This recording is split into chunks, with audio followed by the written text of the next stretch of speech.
जय हिंद साथियों, मैं प्रमोद स्वागत करता हूं आपके अपने परिवार मिथिला एकेडमी में एक प्रयास सफलता की ओर। दोस्तों, आज हम इकोनॉमिक्स में चर्चा करेंगे जीएसटी की, यानी कि जीएसटी की ये सेकंड क्लास होगी। इसमें हम आज जानने की कोशिश करेंगे कि हमारी देश में जीएसटी लाने की क्यों जरूरत पड़ी। यानी कि टैक्स व्यवस्था तो पहले भी थी, प्रत्यक्ष और अप्रत्यक्ष रूप से, लेकिन क्या जीएसटी आने से हमें क्या फायदा हुआ और क्यों लाना पड़ा, इसके बारे में हम आज चर्चा करेंगे। तो दोस्तों, क्लास शुरू करने से पहले अगर आप इस चैनल पर नए हैं तो चैनल को सब्सक्राइब कर लें और सभी लाइक और शेयर करें। तो आइए दोस्तों, जानते हैं आज जीएसटी के कुछ प्रमुख बातों के बारे में चर्चा करेंगे आपके साथ। जीएसटी का फुल फॉर्म होता है गुड्स एंड सर्विस टैक्स। इसको हम वस्तु एवं सेवा कर कहते हैं। यह एक टैक्स है। दोस्तों, सबसे पहले हम जानेंगे कि जीएसटी से पहले हमारे देश में जो टैक्स या जो भी कर लगाया जाता है, तो उसमें क्या कमी थी जिसके कारण जीएसटी लाना पड़ा। भारत में जीएसटी क्यों अपनाए? तो हमारे देश में जीएसटी से पहले प्रत्यक्ष या अप्रत्यक्ष रूप से कर लगता था। वो जैसे दो तरह का होता था, एक वैट एक सेल टैक्स। अब हम उन दोनों के बारे में भी जानेंगे। तो दोस्तों, जीएसटी से पहले जो भी कर व्यवस्था थी हमारे राष्ट्र में, उसमें सबसे बड़ी बात थी कैश किटिंग इफेक्ट था। इफेक्ट, जिसको हम करों पर कर लगता था। इसका सबसे प्रमुख कारण क्या था? जो एक प्रोडक्ट जो मार्केट में पहले से उस पर टैक्स लग रहा है, उस पर दोबारा से कर लगता था, तिबारा से कर लगता था। यानी कि उस प्रोडक्ट को सेल होने तक 2-3 परिस्थिति से गुजरना पड़ता था और उन सब में उनको टैक्स लगता था। कहने का मतलब, कोई भी प्रोडक्ट तैयार करने से पहले रॉ मटेरियल की आवश्यकता होती है। तो प्रोडक्ट तैयार करने के लिए कंपनी ने रॉ मटेरियल को परचेज करता था, तो उस पर टैक्स लगता था। फिर मैन्युफैक्चरिंग पर टैक्स लगता था। फिर आगे आप सेल टैक्स लगता था। यानी कि एक प्रोडक्ट पर 3 बार टैक्स लगता था। तो हमारे राष्ट्र में जीएसटी अपनाने का सबसे बड़ा मकसद था कि इन 3 टैक्स की जगह पर एक टैक्स लिया जाए। तो वो जीएसटी ने किया। जीएसटी में एक और बात जानते हैं कि जीएसटी अपनाने से कंपनी को क्या फायदा हुआ। कि पहले रॉ मटेरियल पर भी लगता था और मैन्युफैक्चरिंग पर भी और सेल पर। लेकिन कोई भी कंपनी अगर कोई रॉ मटेरियल परचेज करता है, उसे कंज्यूम करने के लिए खरीदता है, तो उसको रॉ मटेरियल पर टैक्स देना पड़ा, एक निश्चित देना पड़ेगा। अगर वो सरकार को बताता है कि इस रॉ मटेरियल को जो हमने परचेज किया है, इसको हम मैन्युफैक्चरिंग करके कोई प्रोडक्ट तैयार करेंगे, तब सेल करेंगे, तो सरकार यहाँ पर क्या करती है, तत्काल तो उसको रॉ मटेरियल पर टैक्स लग गया। लेकिन कंपनी रॉ मटेरियल के लिए सरकार को जीएसटी रिटर्न फाइल कर सकता है, और जीएसटी रिटर्न फाइल करने पर सरकार वो टैक्स का अमाउंट वापस उस कंपनी की जेब में डाल देता है। यानी कि बताना पड़ता है कि इस रॉ मटेरियल से हम मैन्युफैक्चरिंग करेंगे, कोई प्रोडक्ट तैयार करेंगे, तभी जाके सरकार इस रॉ मटेरियल पर ली गई टैक्स को वापस करती है।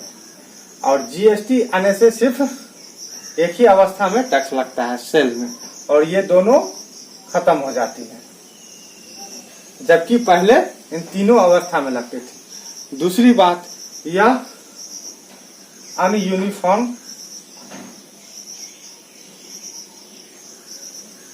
टैक्स थी। यानी कि जीएसटी आने से पहले हमारी जो कर व्यवस्था थी वह अनयूनिफॉर्म थी। मतलब कोई एक वस्तु जो मान लीजिए कि हरियाणा में तैयार हो रही है और उस वस्तु को या उस प्रोडक्ट को सेल किया जाता है, और जो भी व्यक्ति उस प्रोडक्ट को लेता था, तो अगर हरियाणा में वो प्रोडक्ट परचेज किया तो उसको वहाँ पर कुछ और रेट लगता था। कि मान लीजिए कि वहाँ पर अगर 15% टैक्स लगा, सेम फीचर सेम क्वालिटी, दूसरे राज्य में अगर वो परचेज करता है तो जरूरी नहीं था कि वहाँ भी अगर 15% लग रहा है तो वहाँ भी लगेगा, कुछ और भी हो सकता है। कहने का मतलब same product same quality same feature same company का कोई प्रोडक्ट अगर हम हरियाणा में ले रहे हैं तो वहाँ कुछ और रेट लिया जा रहा है टैक्स की, और दूसरे राज्य में अलग, तीसरे राज्य में अलग, यानी कि सभी राज्य में अलग अलग टैक्स लिया जाता था। तो क्या था, यूनिफॉर्म की व्यवस्था नहीं थी। तो इन दोनों समस्या को समाधान करने के लिए सरकार ने जीएसटी अपनाई। और ये पहली बात, जीएसटी बिल कब आया, तो 2000 ईस्वी में। 2000 ईस्वी में किसने लाया, हमारे भूतपूर्व प्रधानमंत्री अटल बिहारी वाजपेयी ने। और ये पास कब हुआ, 2016 में। लेकिन लागू कब से हुआ, 1 जुलाई 2017 से। इसको हम जीएसटी दिवस भी कहते हैं, जीएसटी दिवस। और जीएसटी अपनाने वाला विश्व में कितना देश है, तो 161 भारत मिला के। और ये सबसे पहले किसने अपनाया था, तो फ्रांस ने अपनाया था 1954। और जानते हैं इसके बारे में, ये सब तो बातें हम पिछली क्लास में कर चुके हैं, लेकिन फिर भी एक ओवरऑल बात करते हैं। तो और भारत की जो जीएसटी है, यह क्या है, डुअल कंसेप्ट को कवर करती है। और भारत के अलावा एक और देश है विश्व में 2 ऐसा देश है जो डुअल कंसेप्ट को फॉलो करता है जीएसटी में। पहला है कनाडा और दूसरा है इंडिया। डुअल कंसेप्ट का मतलब क्या हुआ कि केंद्र सरकार और राज्य सरकार के दोनों के पास ये पावर रहता है कि जीएसटी में कुछ सुझाव या कुछ बदलाव या कुछ अलग चीज उसमें जोड़ने की जरूरत पड़े तो ये दोनों सरकार कर सकते हैं, राज्य सरकार भी और केंद्र सरकार भी। अब हम जानते हैं गुड्स और एंड सर्विस टैक्स, इसका टैगलाइन क्या है। टैगलाइन से ही समझ में आता है कि यह कैसी कर व्यवस्था है, यानी कि वन नेशन वन टैक्स। कहने का मतलब एक राष्ट्र एक कर। अब हम इसको समझते हैं, समझने के लिए इसको और डीपली जाते हैं। यानी कि जीएसटी आने से पहले हमारे राष्ट्र में 2 तरह के टैक्स लगते थे, उसके बारे में हम जानने की कोशिश करते हैं। पहला है इंट्रा स्टेट, यानी कि राज्य आंतरिक,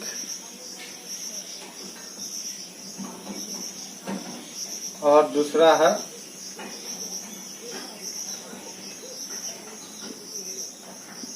इंटर स्टेट, इसको हम आंतरिक या अंतर्राज्यीय कह सकते हैं, अंतर्राज्यीय। तो दोस्तों ये टैक्स को पहले हम कहते थे वैट टैक्स, जिसको हम वैल्यू एडेड टैक्स से जानते थे, VAT। और इसको कौन लगाता है, इसको लगाता है स्टेट गवर्नमेंट। और ये इसको हम सेल टैक्स कहते थे, ये कौन लगाता है, तो सेंट्रल गवर्नमेंट। ठीक है, यहाँ तक तो आप समझ गए होंगे। अब यहाँ पर समझते हैं इंट्रा स्टेट, यानी कि राज्य आंतरिक कर कैसे काम करता था। मान लीजिए कि कोई प्रोडक्ट गुजरात में तैयार हो रहा है और गुजरात में ही बेची जा रही है, तो टैक्स कौन वसूलेगा, गुजरात सरकार ही, न कि केंद्र सरकार। और उस टैक्स को बराबर अनुपात में बांटा जाता था। जैसे कि आधा आधा हो गया आपको केंद्र सरकार का और आधा हो गया राज्य सरकार को, जिसको हम SGST और CGST से जानते हैं। तो कोई भी प्रोडक्ट जो एक ही राज्य के अंदर उत्पादन किया जाता है, यानी कि उसको मैन्युफैक्चरिंग करके बनाया जाता है और उसी राज्य के अंदर उसको बेचा जाता है, तो उसको हम पढ़ते हैं इंट्रा स्टेट, यानी कि राज्य आंतरिक में।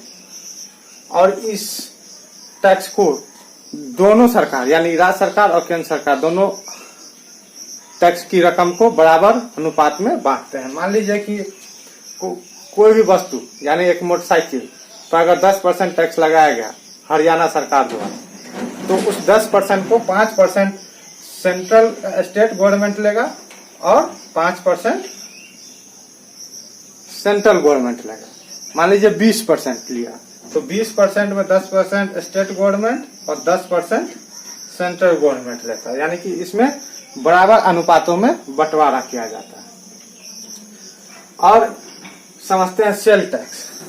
सेल टैक्स इसको हम IGST से जानते हैं। आई का मतलब हो गया integrated good and service tax.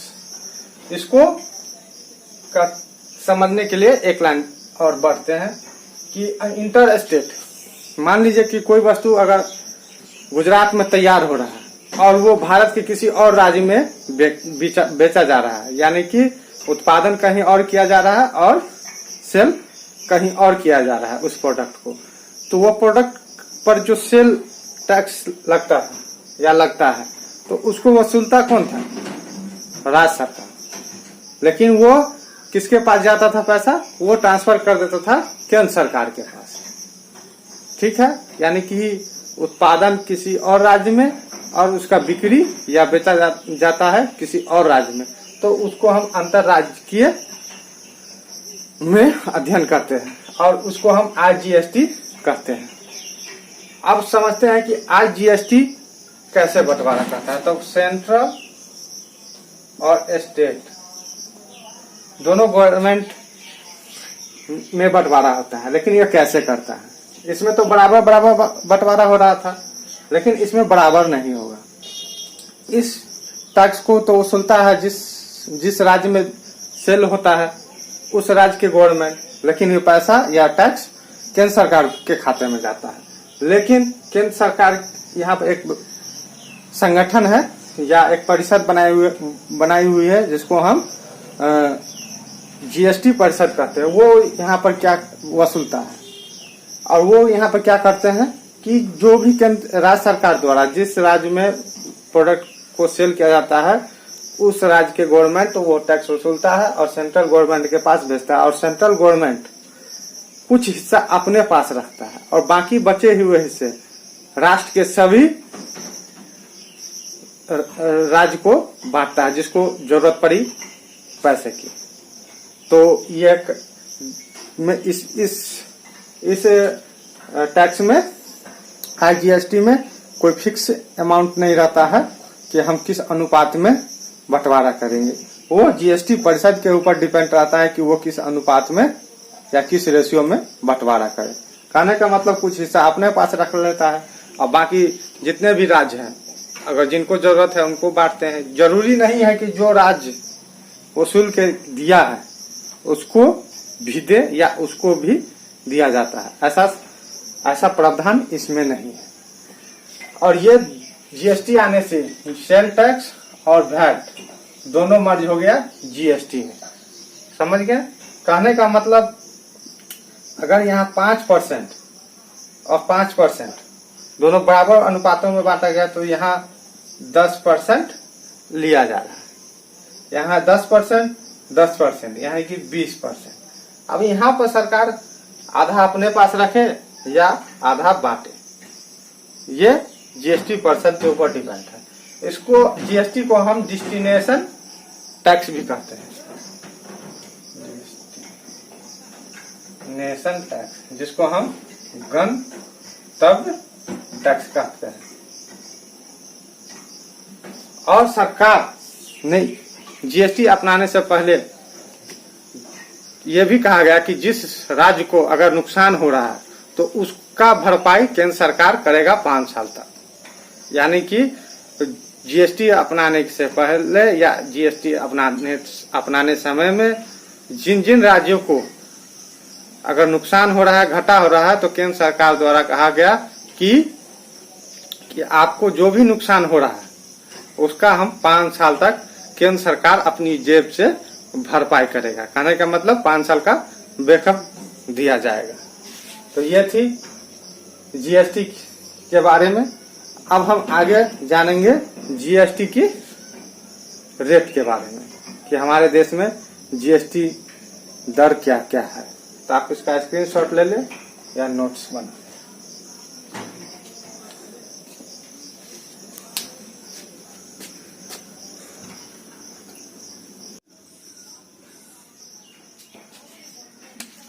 तो आइए दोस्तों जानते हैं भारत में जीएसटी की रेट के बारे में, यानी कि भारत में कितने प्रकार के जीएसटी है। तो भारत में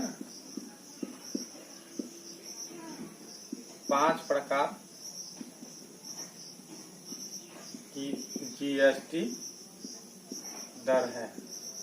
पहला है 0%, दूसरा है 5%, तीसरा है 12%, चौथा है 18%, पांचवा है 28%।